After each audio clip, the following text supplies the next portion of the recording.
What's up, everybody? Once again, my name is Matt, and welcome back to Let's Play The Legend of Zelda Breath of the Wild. In the last episode, we appeased Divine Beast Va Meadow, and from talking to the Rito Elder, we learned that our darkness-sealing sword is somewhere asleep in a forest. Now, that's not a whole lot to go off of, and there are several areas in Hyrule that you could consider to be a forest, but still, it's better than nothing. So in this episode, we're gonna start our search for our sword. That way we can hopefully return it to our rightful owner.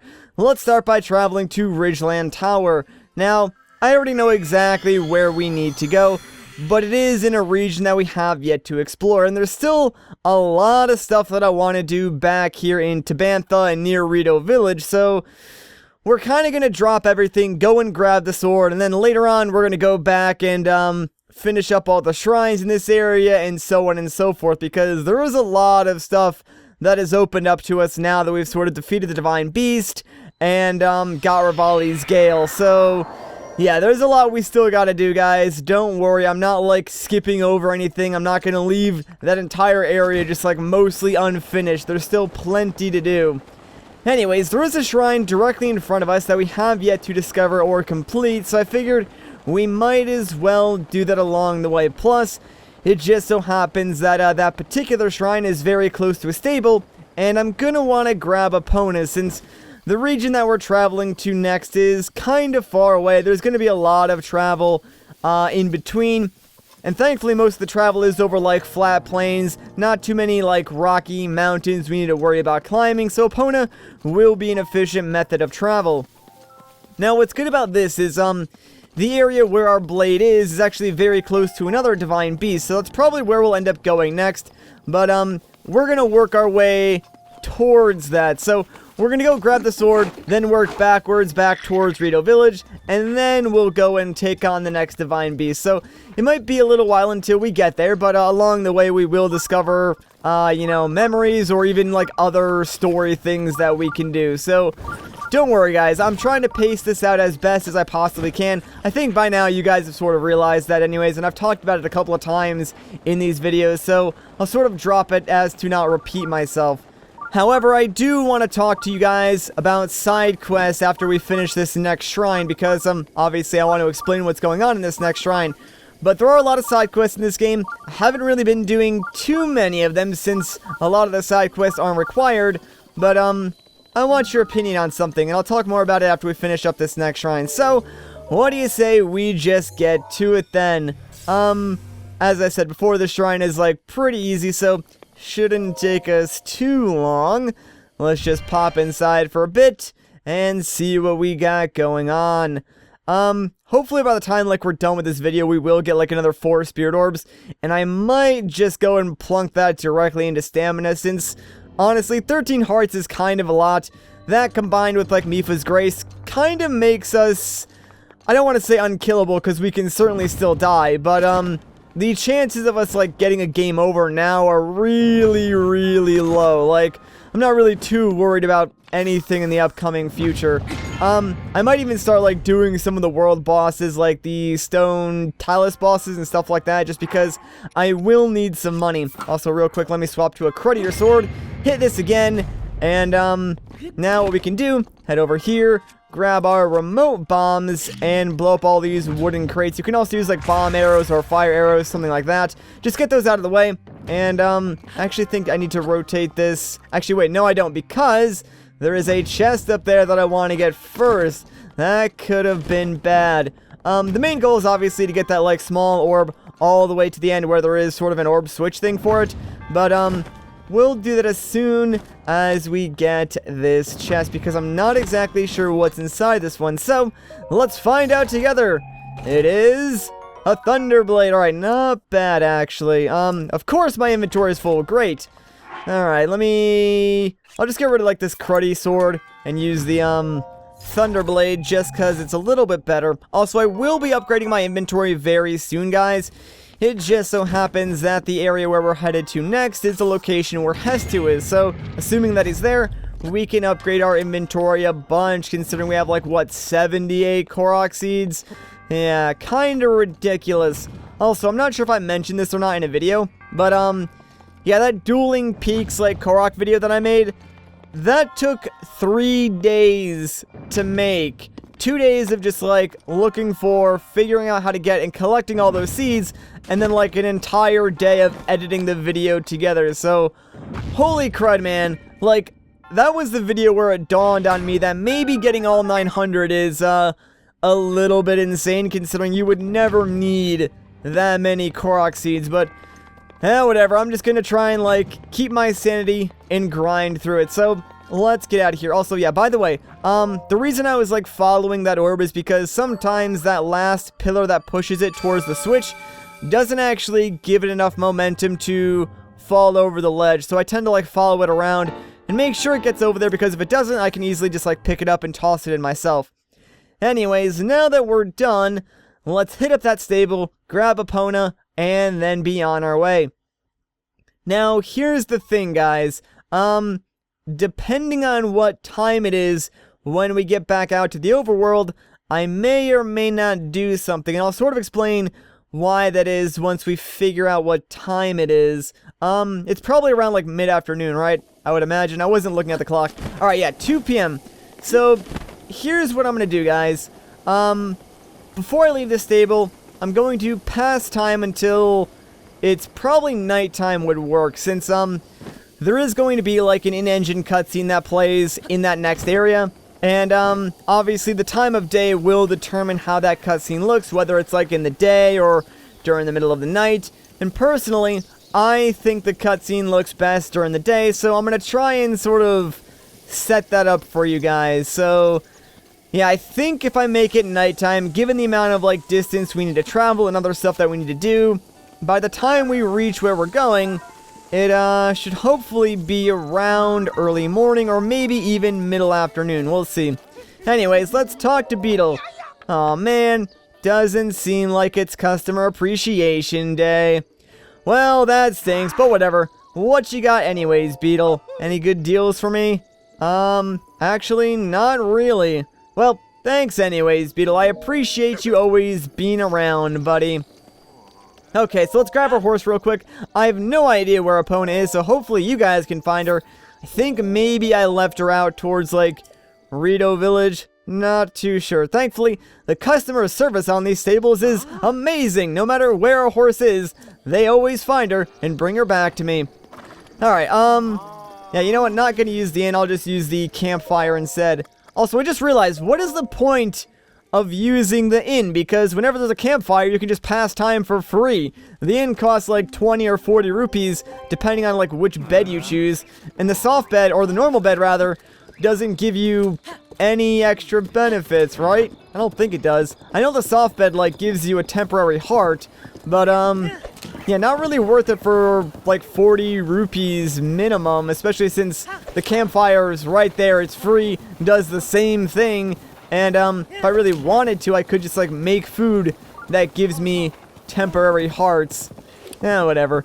So, anyway, let's go back to what I was talking about before with, side quests. This game has a ton of side quests. Pretty much all of them are not required at all. The rewards you get are, generally speaking, always something you can get somewhere else. Now, that may not be the case for every single side quest in this game, but you get what I'm trying to say.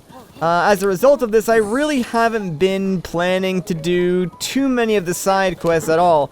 There's a few that I do want to take care of because the end results actually have an effect on the game world or give you some interesting rewards, so I probably will do those ones, but the others, I'm not really sure if it's worth my time. As of right now, like, my definition for 100% completion of this game is completing all the Divine Beasts, activating all the Sheikah Towers, all shrines completed, at least 441 Korok seeds, because that is the minimum you need to get all the inventory upgrades, all of your memories, and of course getting Link's legendary blade. I figure once you do that, you've essentially done everything important in the game. The extra stuff on top of that, while nice to give you something to do, isn't exactly required. That being said, I wouldn't be against doing, like, separate commentated guide style videos, going through and just, like, doing side quests at some point in the future if that's really something you guys wanted to see. But keep in mind, a lot of them aren't that interesting, and some of them range from just like going out, collecting a certain amount of material, and then giving them to that specific NPC. Not exactly like heart-pounding, entertaining stuff. So I figured I would mention that and give you guys the decision. Anyways, that being said, that glowing tower all the way in the background there, it actually just disappeared behind the trees, so never mind, you can't even see it. But, that is where we're going. It's very, very close to the active volcano that is Death Mountain, although probably not a good idea to go up there in our current state. So thankfully, we're not going to do that just yet. Oh, you know what? I do have something that I want to ask you guys about, because this is something I don't know how to do yet. But, I saw like some other videos where people were riding horses, and some of their spur icons, like those 4 icons down like where opponent is that allow me to make her move faster, someone had like a different version of that icon where there was a carrot. So I can only assume that they did something, or maybe like fed their horse something to get those icons to appear, and they seemed like they were permanent like upgrades that allowed you to use your spur more often. So if anyone knows how to do that, can you let me know? Because I definitely would like to do that to opponent, considering, I mean, 4 spurs, that's kind of a lot, but I could definitely use more. So please, if anyone knows how to, let me know in the comments. And sorry, opponent, I kind of just like blew you up with a bomb arrow, but you know what? I'm sure she's fine, guys. She's a good horse. Like, she'll get over it. It's probably just like a flesh wound or something like that, and you need to die with your flaming club. That is not something that I want to deal with. And oh great, now your weapon's on fire too. That's just fan-freaking-tastic. Alright, you guys need to calm down for a second. I guess I can try and like practice my fury rushes, but alright, that's cool. I'm just gonna take your spear then. No, never mind. I guess I won't take your spear because I don't have room for it in my inventory. I'll just kill you instead. How about that? This is not at all how I intended this fight to go, but whatever. I probably should switch to a better weapon, but at the same time, I really don't want to use any of my better weapons. I'm like developing a hoarder mentality, dude. This is something I didn't have in my personal playthrough. In my personal playthrough, I just did whatever the heck I wanted to, use whatever weapons I had on hand, didn't really care. But, I don't know why, for whatever reason, now that I'm like playing it for videos, I don't want to use like any of my weapons. Whatever. Alright, I'm gonna throw this thing at... That was a good throw, man. Great throw. Totally nailed it. People keep telling me that, I should throw my weapons when they get badly damaged for crits, which I do know about. I just keep forgetting to actually do it. So, that was my attempt at trying to satisfy those people.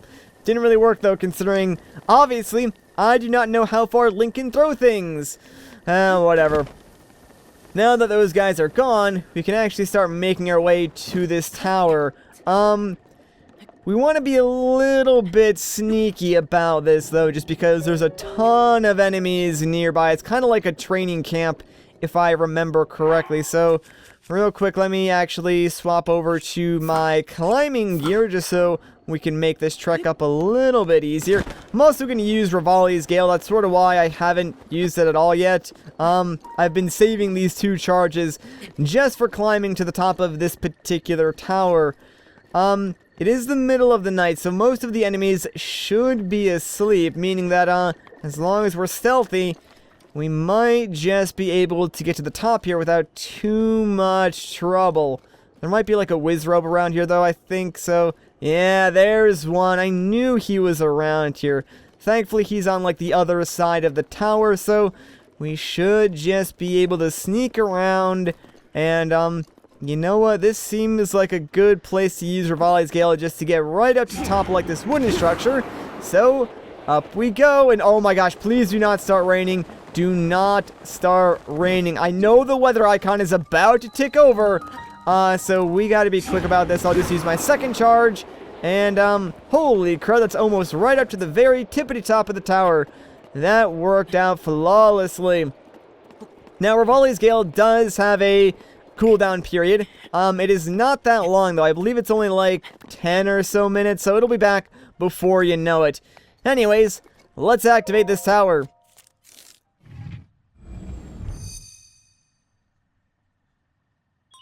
Sheikah Tower activated.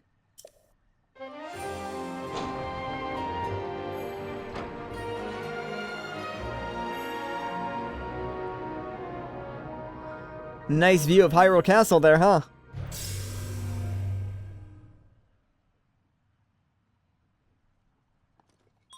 Scanning area.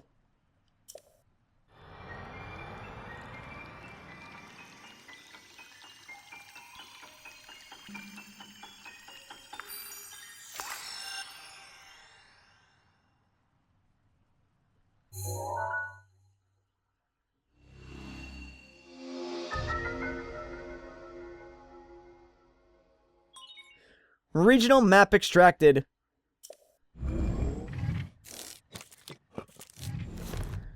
Okay, so now that we've activated this tower, when the map sort of appeared, you may have noticed there was a large forest, like, directly in front of us. So if we climb up here, yeah, you can kinda see it, and, well, that's where we're going.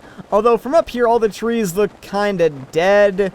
I'm sure that's fine. Nothing to worry about, guys. I mean, hey, that seems like as good a place as any to search for Link's legendary blade, so let's head over there, shall we? And honestly, this next area is really, really cool. Also, check it out. It's 4 a.m., meaning my whole, plan of, like, staying at that campfire worked out flawlessly. Hopefully, we can just, like, navigate through here quickly. That way, we get to where we need to be when it's about noontime. Alright, so, without further ado, guys, welcome to the Lost Woods. Yeah, this area is really cool. Also, this torch is supposed to be lit. I'm not sure why it's not. Thankfully, all the other torches are lit though, so we should be fine. And these torches are going to be our key to going through the Lost Woods. At least the first section. So the first section, really not too hard. You can pretty much always see where the next torch is. You want to make sure you always go to the next torch before you change directions. If you deviate off this path, the woods will consume you and send you back to a previous checkpoint, whether that be the beginning or this upcoming area. Now, the area up ahead with like 2 torches is actually the final 2 torches the game is going to give us. So, after this, it's completely up to us to figure out how to navigate the Lost Woods. So, real quick, let me change my gear just so I look nice in the upcoming cutscene. But also, we're going to need to grab a torch, since this is going to be our key to getting through the Lost Woods. So, what you're going to want to do, light this torch on fire, and then, look at it from above. And yes, I do see that chest there. Don't worry, it's nothing important. But notice how the particles are going to the left. Well, that's the direction where we need to go. So yes, the key to navigating the Lost Woods is to pay attention to the fire particles from your torch. So you will need to stop every few seconds, check it out, and make sure you're going the right way. This was so genius by Nintendo, and I'll be honest, it stumped me at first because I didn't realize, like, that the particles changed. But once I did, I was immediately impressed with how well they designed it. Like, they put those torches at the beginning that lead you from one to the next, so you know fire is already helpful. Then, if you look closely, all the particles of those, like, beginner torches led to the next torch. So, it's a subtle thing like that, but when you notice it, the game actually teaches you everything you need to know just by, like, subtle, tiny things that they show you while you play. And it's just like, oh my gosh, that is so amazing. It really makes you appreciate how well thought out and designed the game is. And honestly, I'm not even sure if this is as well known as I think it is, because I have the official guidebook for this game, and not once does it mention to use a torch to navigate this area. So I'm not sure if they intentionally left that out or what, but it seems kind of odd to me that the official guidebook doesn't even mention that you can use a torch. So I kind of want to know from you guys, how did you get through the Lost Woods? Like, I imagine a lot of people are like me and use a torch, but maybe it's not as well known as I think it is. Like, if the guidebook doesn't even mention it, how else do you get through here? Like, I don't even think there would be another solution. Anyways, once you get to, like, this canyon area, you are pretty much in the clear. The fog is going to dissipate, and now we are exactly where we need to be. So yes, guys, we've officially done it. We have navigated through the Lost Woods. And now, well, we're going to arrive at, wait for it, Korok Forest. There we go. And guess what, guys? Well, there's something directly in front of us. Check it out. Hello, old friend. It's been a while.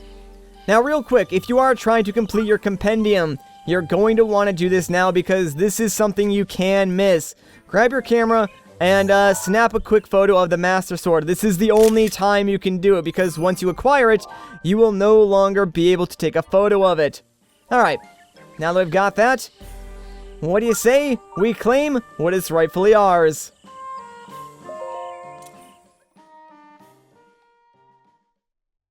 Link, you are our final hope.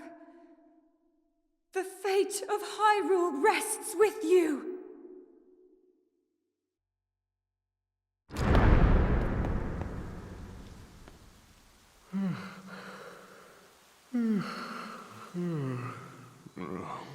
Who is that? Did I doze off again? Well. It's you. You finally decided to return. Better late than never. After 100 years, I'd nearly given up hope on seeing you again. Even my patience has limits, you know. That look on your face tells me that you have no recollection of me, however. I have watched over Hyrule since time immemorial. Many have referred to me over the ages as the Deku Tree. That is the weapon created by the ancient goddess. The sword that seals the darkness that only the chosen knight can wield against the Calamity Ganon.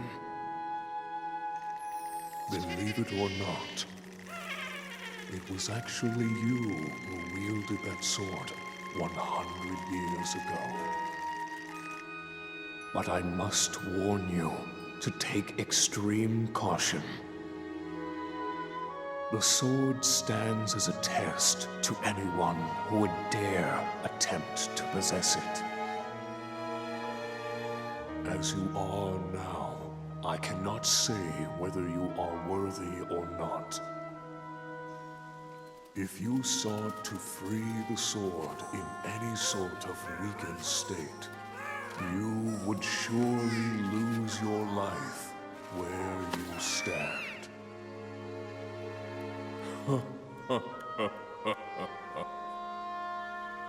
Best of luck, young one.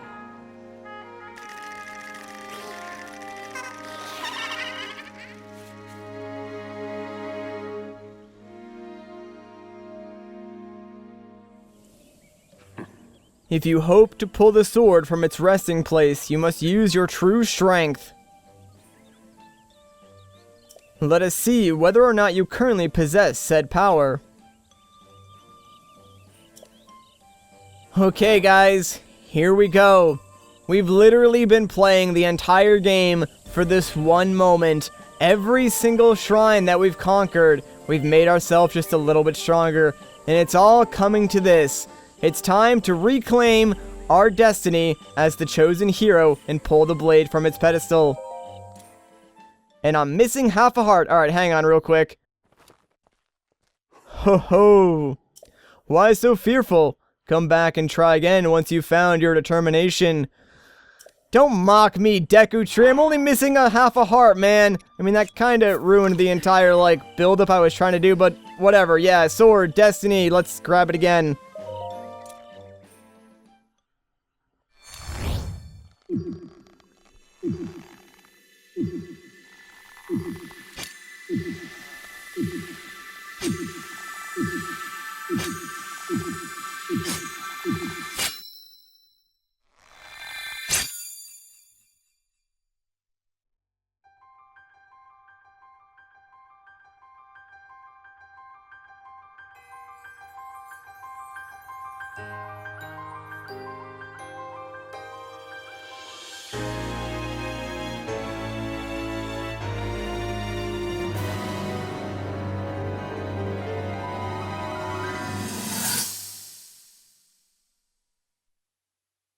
Your master will come for you.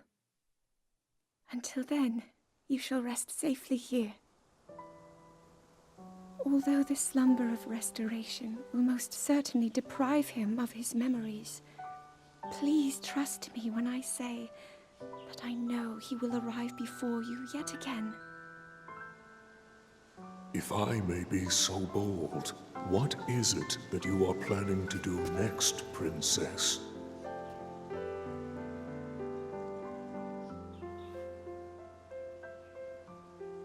The Master Sword. I heard it speak to me. It seems that my role is unfinished. There is still something I must do. I sense there is great strength in your dedication. Great Dekutri, I ask of you, when he returns, can you please relay this message? Tell him Now then, words intended for him would sound much better in the tones of your voice, don't you think?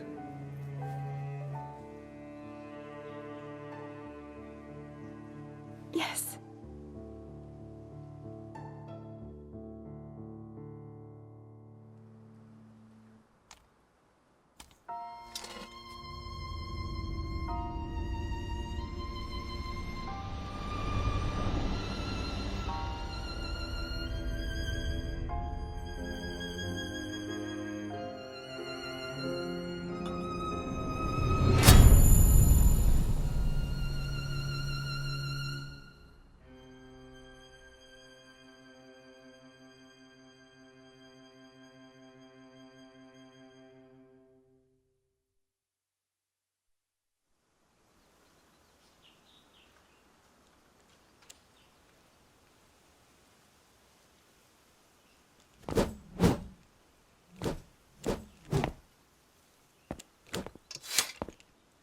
What you just saw happened where you stand 100 years ago. After you were separated from the sword, the princess thought to bring it here, where she knew that it would be safe under my watch. She continues to fight, trapped deep within the confines of Hyrule Castle. Her heart cascades with faith that you will return. She has a smile like the sun. I would do much to feel its warmth upon me once again.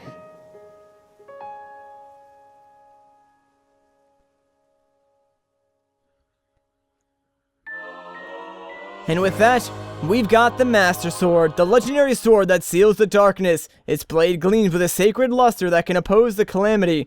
Only the hero chosen by the sword itself may wield it. That blade has a name. It is the Master Sword. When used against Calamity Ganon or those tainted by his malice, it will become suffused with holy light. At such times, the true power of the sword will manifest, but be warned, do not rely too much on its power. If you wield it without need, its power will be exhausted, and it will no longer be of use to you. Should this happen, you must wait for the sword to recover. It would be rash to rely on this sword alone to defeat Ganon. I suggest you free the Divine Beast before facing him. Okay, so hopefully that answers most questions about the Master Sword. I've been getting asked non-stop when I'm going to get it. You know, is there a Master Sword? Is it breakable and stuff like that? Hopefully, all those questions have been answered. To go a little bit deeper, yes, the Master Sword can quote-unquote break. It loses its power. When that happens, it becomes a 0 damage weapon, and it's entirely useless. I don't even think you can equip it. Right now, it does a base of 30 damage. When you go up against an enemy that has Ganon's malice or Ganon himself, the sword will glow and does 60 damage, making it a very powerful weapon, but you don't want to use it too much at risk of having a quote-unquote break. When it does break, just wait like 10 minutes and it will be back to normal. Now, another thing you can do is when you're at full health, if you go to throw your weapon, you can actually do Master Sword beams, which is really, really awesome. You can only do that when you're at full health, though. Anyways, hopefully that explains most of like the nuances of the Master Sword. If you have any more questions, I will try to answer them as best as I can in the comments. That being said though, there is a shrine somewhere behind the Deku Tree. I just forget like where the pathway actually is. I think it's off to the right side. But this shrine is kind of personal for me. Hey, check it out. Rivali's Gale is already back in business. Sweet. But yeah, out of all the shrines, and I think that was around like 60 or so that I completed on my first original playthrough, this was the only one that I could not solve. So, oh man. This is like a personal vendetta for me. So I finally know the solution to this shrine, and my gosh, is it stupid. Like, I'm gonna explain it to you guys and show you how to get through it, but I just don't know how you would sort of figure this out unless by accident on your like first run through, because the hint they give you, at least in my opinion, doesn't make a whole lot of sense at first. Like, it makes perfect sense to me now because I know the solution, but before that it didn't. So this is Fateful Stars. Here's the hint, just listen to this. Look to the stars for guidance, the constellations are the key. Yeah, that's really all you get. So this is a combination shrine. Like, the glowing switches over here are obviously where you sort of activate the combination. They're numbered 1 through 5, and either side has 2 balls that you can use to activate a switch in either of the rows. So it's a 4-digit combination. Here's the solution. Directly in front of like both of these rows of switches is a constellation. So you might think, I wonder what I need to do with those, right? Maybe I count them and then put the ball in like the switch that corresponds with that number. No, it's way more obscure. On the back wall over there, there are a bunch of constellations. What they want you to do is count how many of them are on that back wall, and that is the number you use for your freaking combination. For whatever reason, that never occurred to me. Like, when I say it out loud, it sounds super simple, and like, I guarantee you, some of you guys think I'm stupid, but trust me when I say this, like, when you first enter this shrine, that's probably not going to be your first instinct to, like, count the freaking constellations on the back wall. At least it wasn't for me, and it wasn't for, like, 4 or 5 of my other friends. Out of everyone I know who played the game, only, like, 2 people figured out the solution on their first try. Everyone else was stumped until, like, we sort of started discussing the solution from the guidebook that I have, and then we sort of all figured out and we're like, really? That's the solution? I don't know, man. Like, it made us all feel really stupid. Also, here's the thing. Yeah, you have to do it twice because, this gate down here that is sort of blocking access to that chest also requires another combination. It's a little bit easier, but it is kind of annoying since you have to, like, memorize the amount of like constellations, then come back over here and actually put the solution in. So for this one, the combination on the right side is just reversed, so we'll swap these 2 positions, and then on the left side I think everything just goes up by 1, and that should be it. But yeah, hopefully someone finds this helpful, because I can't be like the only one out there who felt really stupid when they got to the shrine because they could not complete it. And, like, it was the only one I couldn't complete, so, I don't know, man, like, that solution, I feel like the hint they give you doesn't exactly give you enough information, or at least not enough indication of what you need to do. Like I said, though, in hindsight, it makes perfect sense, but, yeah, I was just totally confused when I first got here. Also, that Knight's Claymore, not even good, man. I'm not even gonna get it, so whatever. Let's just finally finish up this shrine and get the heck out of here. Ah, man, it feels good to finally finish this one. Give me my dang Spirit Orb, man. I am totally over this shrine, and hey, that's 4 Spirit Orbs again. Fantastic. I might actually just, like, plop that one into stamina because we have 13 hearts already. We're doing pretty good in the life department, so we really don't need it right now. Plus, I do want to start working my way back towards Rito Village, and there's going to be a ton of shrines we can complete along the way back there, so, yeah, we'll probably be fine.